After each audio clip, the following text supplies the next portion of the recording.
Para sa mga magki-Christmas shopping, iba't ibang panregalo ang mabibili sa Noel Bazaar ngayong taon. Mayroon diyang accessories, apparel for all ages, maging home decor and kitchenware.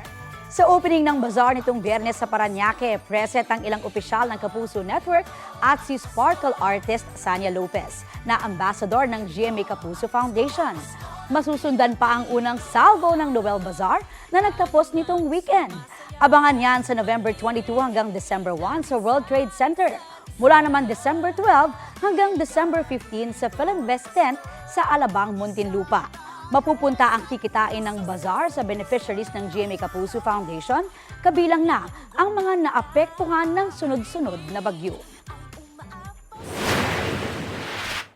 I just received video from Cagayan. Ang daming nasira na school. Sobra talaga.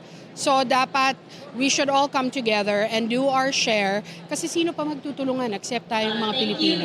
Nung mga nakaraang taon, nagkakataon din na may mga bagyong sumalanta sa bayan at nagpapasalamat kami sa lahat ng mga sumuporta sa Noel Bazaar because this is the time that we really need the support of all our kababayan so that we can help out those who are badly hit by the typhoons.